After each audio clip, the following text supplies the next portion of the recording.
ሲሜኒዮን በሲቲ የተነጠቁት ዩናይትዶች አሁን ደግሞ ያን ዲያሞንድ የተባለ የአይቮሪ ኮስታዊ 19 ዓመት ታዳጊ እንግዲህ ከአርቢ ሌፕዚግ ለማስፈረም ሙከራ ሊያደርጉ እንደሆነ እየተሰማ ነው። ዩናይትዶች አሁን ላይ የአፍሪካ ተጫዋቾች ላይ ፎከስ አድርገው እየሰሩ ይገኛሉ።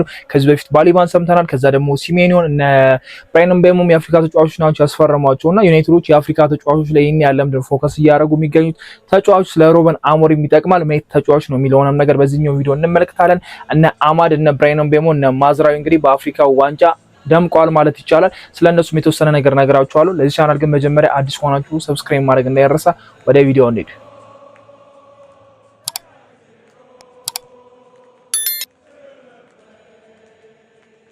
ዩናይትዶችና አሞሪም እንግዲህ በተለየ ሁኔታ የአፍሪካ ተጫዋቾች ላይ ፎከስ እያደረጉና የአፍሪካ ተጫዋቾች እየበዙ የሚገኛሉና ምናልባት ከዚህ በፊት የክረምቱ ዝውውር ላይ ስናወራ የነበረው ነገር የአፍሪካ ዋንጫ ሲጀምር ምን ሊውጠን ነው ምናምን የምንለው ነገር ነበርና አሁን እዛ ላይ ያለ ነው። አሁንም ደግሞ ዩናይትዶች የአፍሪካ ተጫዋቾች ላይ ሞር ፎከስ አድርገው እየሰሩ ነው።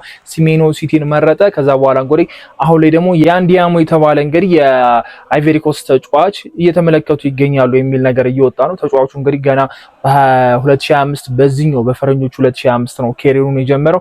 ሌጋኒስ ነበር በስፔኑ ክለብ። ከዛ ወደ ከቢ ነበር ወደ ኤ አደገ። ወዲያው ደግሞ ወደ አርቢ ሌፕዚግ ተዘዋወረና የ5 ዓመት ኮንትራት አለው። ይሄንን ተጫዋቹ ዩናይትዶች ያገኙታል በዚህ ከጃንዋሪ ዝውውር የሚለው ነገር አጠራጣሪ ቢሆንም ግን ተጫዋቹ ደግሞ ለሮበን አሞሪም ትክክለኛ ተጫዋች ይመስላል። ትክክለኛ ዊንግ ነው። ከዛ ልክ እንደ አማድ ፈጣንና ድሪብለር ነው። በስፒዱም በጣም አሪፍ ነውና ልክ የሲቲ ዶኩንና ቆይለት ተመሳሳይ አይነት እንትን ያላቸው አቋም ነው ያላቸውና የአይቮሪ ኮስት የአፍሪካ ዋንጫ ጨዋታ ላይ ራሱ ሞስት ድሪብል ያደረገው ተጫዋች እሱ ነውና ያለውን ስፒድ ስንመለከት ያለውን የኳስ አጠቃቀም ስንመለከት ድሪብሎቹን ስናይ ለዩናይትድ የሚጠቅም ተጫዋች ነው። ሮበን አሞሪም ልክ እንደና አማድ ልክ እንደ ብራያን ምቤሞ በግራውንድ ሳይድ የሚፈልጓቸው አይነት ተጫዋች ይመስላልና ይሄ ተጫዋች ገና 19 ዓመቱ ነው።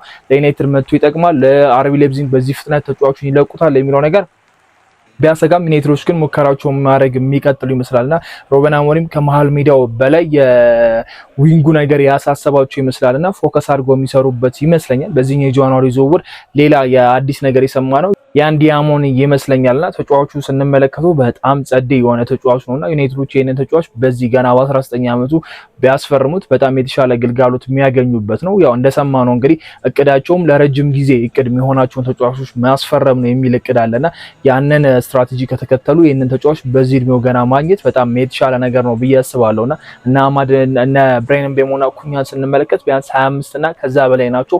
ይሄ ገና ግን ታዳጊ ቢሆንም የተሻለ ነገር እንቅስቃሴ የሚያሳይ ይመስለኛል። ቡንደስሊጋና ፕሪሚየር ሊግ የሚገናኝ ነገር እንዳልሆነ እናውቃለንና ላስት የመጨረሻዎቹን 7-5 ጌሞች ስናይ እንኳን በአርቢ ሌፕዚግ ያደረጋቸውን ጨዋታዎች ሬቱ በጣም ከፍተኛ ነውና ይሄን ተጫዋች በኢሳት ለዩናይትድ መቀላቀል በኢሳት ዩናይትድ እንዲቀላቀል ማድረግ የማጥቃት ሂደታችን እንዲሁም አሪፍ ነው። ሞር የማጥቃት ሂደት መጨመር ነውና ዳሎ እንኳን የተወሰነ እንቅስቃሴ ሲያደርግና አሪፍ ሲጫወት ምን ያህል የማግባት ሂደታችን ፈጣን እንደሚሆን የተመለከትነው ነውና ትክክለኛ የማጥቃት ሂደት ያለው ለመከላከሉ የሚያግዝ ተጫዋች ደግሞ በዛ ቦታ ላይ ሲጨመር ምን አይነት ባላንስድ የሆነ ነገር እንሰራለን በማጥቃት ሂደቱ ላይ ብያስባለሁና የመከላከሉ ነገር ላይ ፎከስ አድርገው ይሰራሉ። ግን አሁን ላይ ማጥቃቱ ላይ ያተኮሩ ይመስላሉና ያን ዳይሞንድ ያለው ዋጋም ይሄን ያህል የሚካበድ ነገር አይደለምና የአርቢ ሌፕዚግ ውሳኔ ነው። ኮንትራቱም በጣም ገና ስለሆነ የ5 ዓመት ኮንትራት ነው የፈረመውና ይሄንን ተጫዋች በምን አይነት ዋጋ ይለቁታል፣ ለመልቀቅ ፈቃደኛ ናቸው ዩናይትዶች ይሄንን ተጫዋች ላይ ምን ያህል ገፍተው ይሄዳሉ የሚለው ነገር ትንሽ ከበድ ቢልም ግን ደግሞ ተጫዋቹ አሁን በትላንትናው የአፍሪካ ዋንጫ ጨዋታ ማይቻለው የአይቮሪ ኮስት ላይና በጣም ጥሩ የሚባል እንቅስቃሴ ሲያረግ ተመልክቻለሁ። የ19 ዓመት ታዳጊም አይመስልም። ያው አፍሪካዊ ሲሆኑ ትንሽ ጠንከር የሚላሉና ልጁን ስንመለከተው ከዚህ በፊትም እንግዲህ የዩናይትድ ደጋፊ እንደሆነ አንዳንድ ምስሎች ያሳያሉና የዩናይትድ ማሊያ ለብሶ የክርስቲያኖን ስም እንግዲህ ኋላ ጽፎ በራሱ እንደጻፈውም እንትኑ ያስታውቃልና እንደዚህ ለክለቡ ፍቅር ያላቸውና ክለቡን ሲያዩ ያደጉ ተጫዋቾችን መምረጥ የተሻለ ነገር ነው ብዬ አስባለሁ። ዋንጫ ማሸነፍ ሲሜኒዮ ፈልጋለሁ ስላለ ብቻ ማንቸስተር ሲቲ መርጧል። እነ ብራያን ምቤሞ እና ኩኛ ደግሞ ዩናይትድን ስለሚወዱና በዩናይትድ ቤት ታሪክ መስራት ስለሚፈልጉ ብቻ ዩናይትድን መርጧል። ብራያን ምቤሞ እንዳረገ እናውቃለን። ከዩናይትድ ውጪ እዚሁ ቆያለሁ የሚል አስተያየትን እስከ መስጠት ነው የደረሰውና ሌላ ክለብ አልፈልግም ወይ ደግሞ እዚሁ ቤንፎርድ ቆያለሁ የሚል አስተያየትን እስከ መስጠት ድረስ ነበር የደረሰውና እንደዚህ ለክለቡ ፍቅር ያላችሁ ለክለቡ ፍላጎት ያላችሁን ተጫዋቾች ማስፈረም ለክለቡ እንዲሟገቱ ወይ ደግሞ ለክለቡ እንዲሞቱ ያደርጋቸዋል ብዬ አስባለሁና ወኔ ያላችሁን ተጫዋቾች ወይ ደግሞ ለክለቡ ሊፋለሙ የሚችሉ ተጫዋቾችን ማስፈረም በጣም የተሻለ ነው። አሁን ከቅርብ ጊዜ አሞሪም ከፈረሙ በኋላ የምናያቸው ተጫዋቾች ትክክለኛ ተጫዋቾች ናቸው ብለን መናገር እንችላለን። ክለቡን ሊመጡ ነው የሚችሉ ክለቡ ሊጠቀምባቸው የሚችሉ ተጫዋቾች ናቸው። ፌል አረገ የምንለው ዝውውር እስካሁን ድረስ ያለ አይመስለኝም። በክረምቱ ዝውውር 4 ተጫዋቾች ፈርመዋል። 3ቱ በተገቢው መንገድ ፐርፎርም እያደረጉና በደንብ እየተጫወቱ የሚገኛሉ። ሴስኮ ነው የቀረው። ሴስኮ የመረብን ከኳስ ጋር የማገናኘት ነገር ነው እንጂ እንቅስቃሴዎቹን ስንመለከተው በጣም አሪፍ ነውና የአንድ ዳይመንድን ስንመለከት ግን የሆነ ያለው ነገር አሪፍ ይመስላል። ሲታይም ጥሩ ይመስላል። ከኤጁም አንፃር ያለው የድሪብል የስፒድ ነገሮችን ስንመለከት ለዩናይትድ የሚጠቅም ተጫዋች ነው ብዬ አስባለሁና የታችኛው የነ አማድና የነ ብራይን ቤሞ ጥምረት እናውቃለን። ስለዚህ የዳሉና የኩኛን ጥምረት ግን እያየ ነው አይደለም።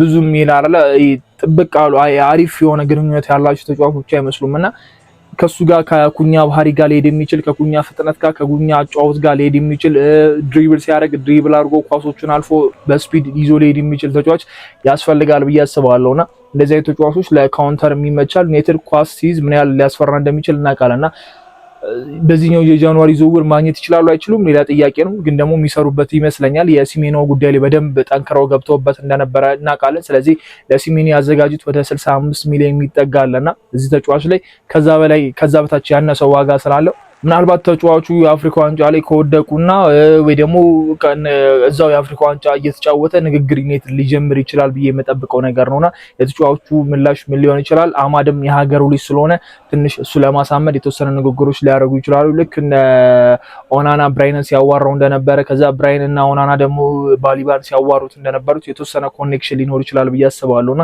ይህንን ተጫዋች እንግዲህ ምናልባት የምናየው ይመስለኛል። ትናንትና ከካሜሮን ጨዋታ አንደኛው የባሊባ መጎዳት ነውና ዩናይትድ በዚህኛው የጃንዋሪ ዝውውር የመሃል ሜዳ ተጫዋች ያስፈልገዋል ስንል ነበር። ትናንትና ባሊባ ተጎድቶ ወጥቷልና ይሄ ለዩናይትድ ምናልባት መጥፎ ይመስለኛል። ኤደርሰን እንደሆነ እናውቃለን እቅዳቸው፣ ግን ደግሞ በዚህኛው የጃንዋሪ ዝውውር ምናልባት ባሊባን ካገኙ ብዬ አስቤ ነበረ። ግን የባሊባ ትንሽ ጉዳት አስተናግዶ ነው የወጣው። ጉዳቱ ምን ያህል እንደሆነ እርግጥ አይደለም። ለዩናይትድ ይሄ መጥፎ ለብራይተንም መጥፎ የሚሆን ዜና ይመስለኛልና እቅዳቸው እስካለ በዚህ ኤደርሰንን ሞክረው ካልተሳካ ወደ ባሊባ ለመሄድ አስበው ከሆነ ጉዳት ያስተናገደ ተጫዋች አያስፈርሙም ብዬ አስባለሁና ትንሽ የሚከብድ ይመስለኛል። የአንዲያሞ ነገር ግን እንደቀል የምናልፈው ነገር እንዳልሆነ በጣም ግልጽ ነው። የዩናይትዶች በዚህ የዝውውር መስኮት ከሚገፉባቸውና በደንብ ከሚሰሩባቸው ተጫዋቾች መሀል አንደኛው እንደሆነ በዛት ላይ እየተነገረ ነው። እስቲ ዩናይትዶች እዚህ ነገር ላይ ጠንካራ ይላሉ። ተጫዋቹ ምላሹ ምን ይሆናል? ንግግሮች ከአርቢ ሌፕዚግ ጋር ወይ ከወኪሉ ጋር ሲኖሩ ደግሞ እስቲ ማደርሳችሁ ነው የሚሆነው። የአፍሪካ ዋንጫው እንግዲህ ተጀምሯል። የመጀመሪያው ጨዋታ ላይ ሞሮኮ ማሸነፍ ችላለች። በዛ ጨዋታ ላይ እንግዲህ ማዝራዊ አሲስት ማድረግ ችሏል። አሪፍ ሬቲንግ ተሰጥቶታልና በዚህኛው በኩል ስንመጣም ደግሞ አይቮሪ ኮስት ስታሸንፍ አማር ነው ብቸኛውን ጎል አስቆጥሮ ያሸነፈላት። ካሜሮን ስታሸንፍ ደግሞ ብራይን ቤሞ ነው ብቸኛው ጎል የነበራትን ኳስ አሲስት ማድረግ ይቻለውና ሶስቱም ተጫዋቾቻችን እንግዲህ በተጫወቱበት ጨዋታ የጎል ተሳትፎ አድርገዋል። ሁለቱም ማን ኦፍ ዘ ማች ናቸው። ማዝራዊ ምንም ማን ኦፍ ዘ ማች ባይባልም ግን የእንቅስቃሴው የማን ኦፍ ዘ ማች ነው ጎል ስላላስቆጠረ ነው የሚል አንድ ጋዜጠኛ ሲናገር የሚሰማውት ነበርና ጥሩ የሚባል እንቅስቃሴ እንደሚያደርግ ማዝራዊ ይጠበቃል። ለዛም ነው እንዳይጫወት የሰኞ ጨዋታ ያገዱት የበርነማውዙን ትዝ የሚላችሁ ከሆነና ለዛም ነው የፈለጉት። ፐርፎርም አድርጓል። ብራይንም የሚገርም እንቅስቃሴ ነበር። ጎልም ማስቆጠር ተጨማሪ አሲስት ማድረግ ይችል ነበረ።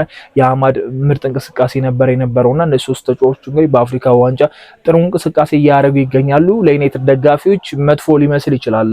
ሁሉም የዩናይትድ ደጋፊ ከብራይን ወይ ደግሞ ከአማድ አንደኛው ከምድብ ወርቀው ወይ ደግሞ ቶሎ ወርቀው እንዲመጡ ፍላጎት እንዳላቸው ሁላችንም እናውቃለን። ግን ደግሞ ለሀገራቸው ነው የሚጫወቱት። ለሀገራቸው ሁሉን ነገር ይሰጣሉ፣ ልክ ለማንቸስተር እንደሚሰጡትና እንደ ደጋፊ ከሁለት አንዱ ቢመለሱ እመርጣለሁ። ግን ደግሞ አላረል እንደነሱ ሆናችሁ ስታስቡት ለሀገራቸው ያላቸውን ነገር መስጠት ከሀገራቸው ጋር የሆነ ዋንጫ ማሳካት ትልቅ ነገር እንደሆነ እናውቃለን። ጥሩ የሚባል እንቅስቃሴ እያደረጉ ይገኛሉ።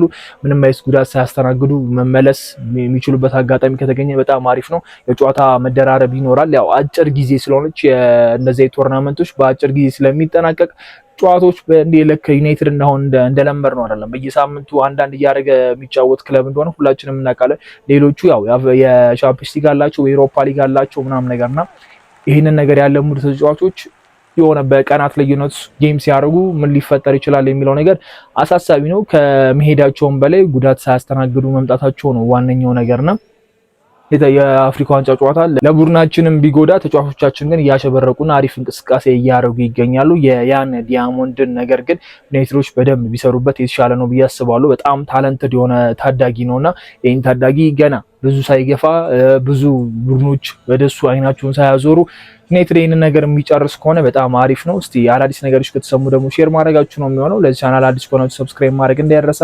አዲስ ነገር ሲኖር ሼር አደርጋችኋለሁ። እስከዛው ግን ይመቻችሁ። ቻው